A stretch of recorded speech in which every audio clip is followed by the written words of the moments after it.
Hey everyone, and welcome back for another deep dive. You know how we're always saying that the future is now? Well, today we're talking about augmented reality, or AR, and how it's becoming more and more a part of our lives every single day. We'll be going through some of the really fascinating information from this paper. Yeah, AR is quickly moving past that Pokemon Go phase. We're talking way beyond games here. For sure.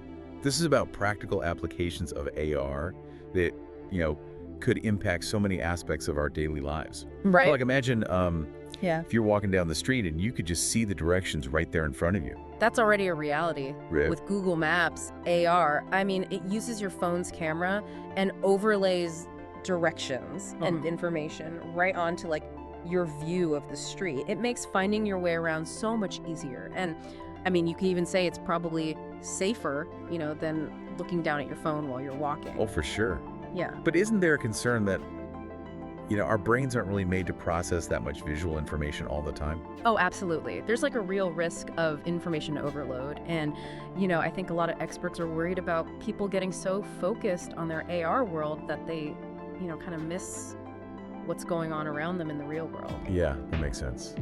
That's a little scary, actually. Okay, so let's move on to shopping, because this paper talks about how AR is really changing the way we shop. Definitely. AR lets us visualize products in our own homes before we buy them, like IKEA Place, for example. Oh, yeah. You can use your phone to see, how a virtual sofa would look in your living room. No more guessing if that new coffee table is actually going to fit through the door. I love that because I am terrible at visualizing furniture dimensions.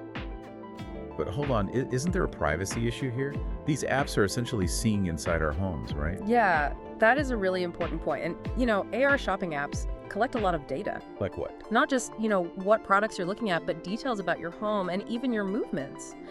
Some of those virtual makeup try-on apps actually use facial recognition technology too. So it definitely raises questions about, what data is actually needed for these apps to work and what crosses the line into our private lives.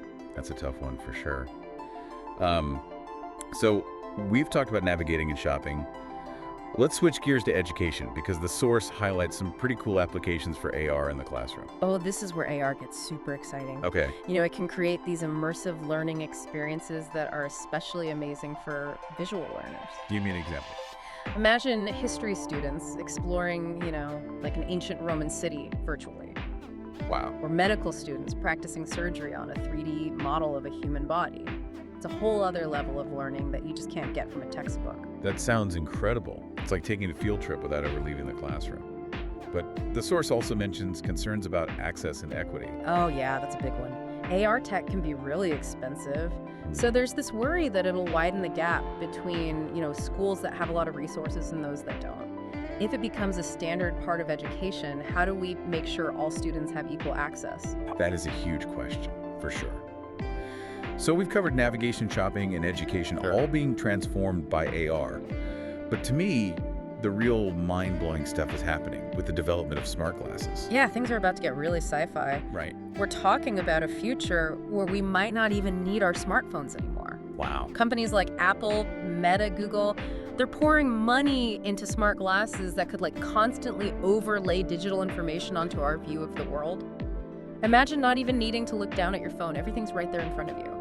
That sounds amazing. Uh-huh. But doesn't that raise some serious privacy concerns? We're talking about devices that could basically record everything we're seeing. Oh, definitely. It changes our whole idea of privacy, especially in public. You're walking down the street and your glasses are recognizing and showing you info about everyone you pass by. Is that cool or is that creepy? I'd say it's a little bit of both. Maybe more on the creepy side, if I'm honest. Yeah. But let's not get ahead of ourselves. This tech is still in its early stages, right? Yeah, for sure. It'll be interesting to see where things go from here. So what else does our source say about the future of AR? Well, one of the things it dives into is SLAM, which stands for Simultaneous Localization and Mapping. It's this core technology that allows AR devices to understand and map their surroundings in real time. Your phone or your smart glasses need to figure out where they are in space and what objects are around them in order to accurately overlay those digital elements. So SLAM is basically the brains behind the whole AR experience. Yeah, I could say that. Okay, so we've covered some of the basics of how AR works and touched on some of the exciting possibilities and potential drawbacks. what else should we be thinking about as this technology keeps developing? Well, the source talks about something that's pretty important, the difference between marker-based AR and markerless AR. Okay. So marker-based AR relies on specific visual cues, like QR codes or images, to trigger an AR experience. Oh, like those interactive museum exhibits where you scan a code with your phone and suddenly there's a dinosaur skeleton standing in front of you. Exactly. Okay, so what about markerless AR? How does that work? It's way more sophisticated. It uses your device's camera sensors and AI algorithms to understand the environment and place virtual objects without needing those specific visual cues. So no QR codes. Right. This is what makes those, really impressive experiences possible, like placing a virtual piece of furniture in your living room just by pointing your phone at the space. That sounds like it takes a lot of processing power. Oh, it definitely does. Markerless AR needs a ton of processing power and advanced algorithms to work seamlessly. Oh. But it opens up so many possibilities for AR experiences. Imagine going to a virtual concert in your living room with life-size holograms of your favorite band performing right in front of you. That's wild. Or picture taking a virtual tour of a historical site, with 3D reconstructions of ancient buildings superimposed on the present-day landscape. So basically, as this technology gets better, we can expect even more seamless and immersive AR experiences. Exactly. Yeah. And AI is playing a huge role in making those experiences even more personalized and intelligent. In what way? Well, imagine your smart glasses, recognizing your emotions from your facial expressions and then adjusting the AR content to match. Wow. Or AR apps that can anticipate your needs and give you helpful information or recommendations based on where you are and what you've done in the past. It all sounds very futuristic and kind of like a Black Mirror episode. A little bit, yeah. It makes you think about how much control we actually have over these technologies and whether they're being used ethically and responsibly. That's a big question for sure, and one that we'll be talking more about in the next part of our deep dive. Get ready, because things are out to get really interesting. It's amazing how this whole world of augmented reality makes us really think about our relationship with technology in a different way. It's becoming so integrated into our lives. Yeah, it's almost like AR is becoming a part of us, like blurring those lines between the real world and the digital world.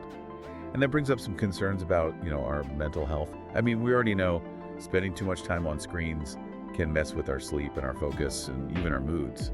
Exactly. And, the source talks about how smart glasses could make all of that even worse. It's like having a screen attached to your face all the time, constantly bombarding you with stuff.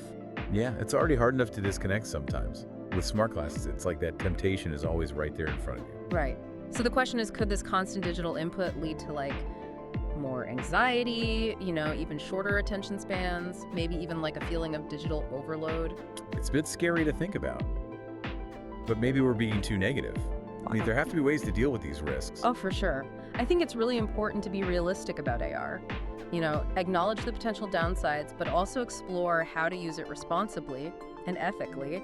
Technology isn't good or bad in itself. It's all about how we choose to use it. So how can developers make sure AR is working for us and not the other way around? Well, strong privacy regulations are super important. Companies shouldn't be able to just collect and use our data without our permission. We need to know what data they're collecting, how they're using it, who has access to it, things like that.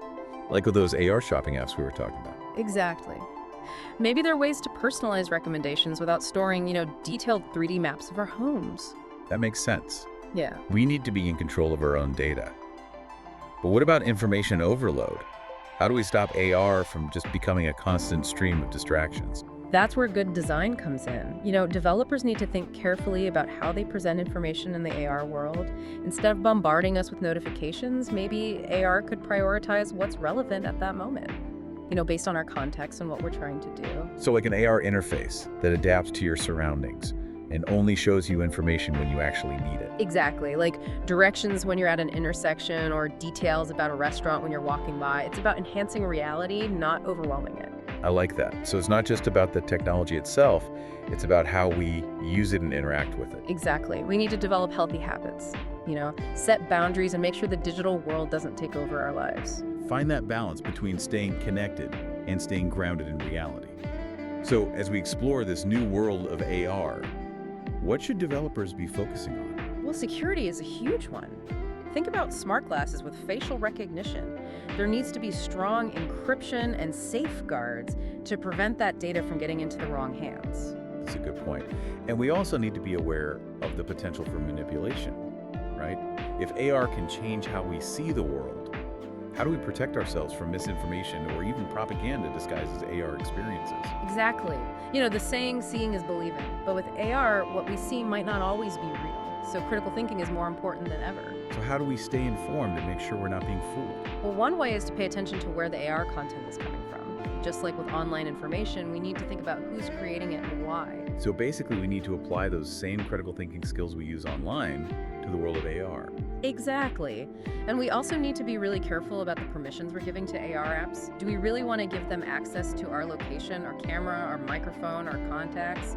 We need to be more thoughtful about what we're sharing and which apps we trust. It's like a digital version of buyer beware. So we've talked about privacy, security, and the potential for manipulation. What other ethical issues are there with AR? Accessibility is a big one. We need to make sure AR experiences are designed for everyone, no matter their abilities. For example, AR apps should be compatible with screen readers so people with visual impairments can use them too. That makes a lot of sense. We want AR to be something that benefits everyone, not just a select few.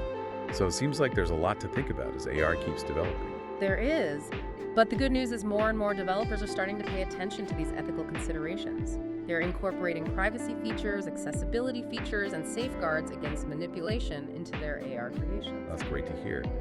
Are there any examples of companies or organizations that are leading the way in this area? Yeah, definitely.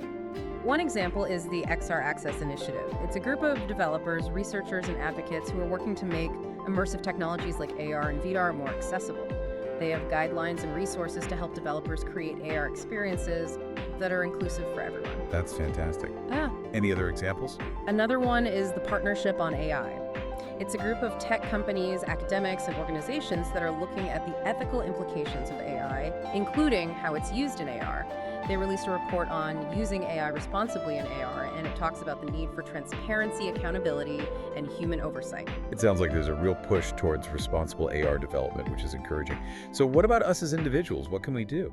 We have a really important role to play. We can start by demanding more from the companies that are creating these technologies. Support the companies that are prioritizing privacy, accessibility, and ethical design. We can also learn more about the potential risks and benefits of AR so we can make informed choices about how we use it in our own lives. So it's not just about the technology itself. It's about having these conversations, raising awareness, and advocating for responsible development. Exactly.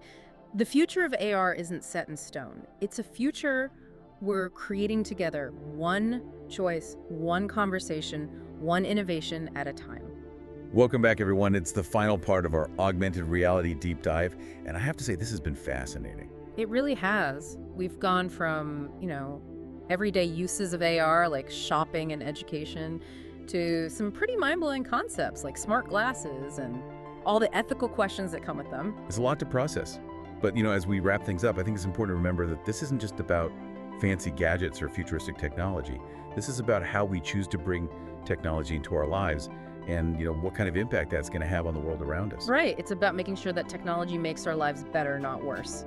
Being aware of the potential consequences, both positive and negative, and finding a balance that benefits everyone. So as we navigate this whole new world of AR, what can we do to ensure it's a force for good? Well, the source suggests that we need to be proactive. Start thinking about these issues now before AR becomes so widespread that it's hard to control. So we need to have those tough conversations now. Exactly. Open and honest conversations about the ethics of AR. And we need to make sure everyone's voice is heard, not just the people developing the tech or making the rules, but also teachers, parents, everyday people like you and me. It's a shared responsibility. It is. One of the biggest things I've learned from this deep dive is the importance of boundaries, both personally and as a society. We need to be aware of how much time we're spending in AR, and we need to push for rules that protect our privacy and prevent our data from being misused. Absolutely. We need to be conscious users of technology, making informed decisions about when and how we use AR. And we need to hold companies accountable for developing and using AR responsibly. It's about finding that sweet spot, that balance between all the exciting new possibilities and our responsibility to each other and to the planet. Right. AR has so much potential to do good, but we need to be careful and thoughtful about how we move forward. We need to respect each other and our shared humanity. Definitely. Well, we've reached the end of our augmented reality deep dive. I hope this has sparked your curiosity and maybe even left you with some things to think about. You know, the future of AR isn't set in stone. It's a future we're all creating together through our choices, our conversations, and our innovations. So keep exploring, keep asking those questions, and keep shaping the world you want to see. Until next time, stay curious.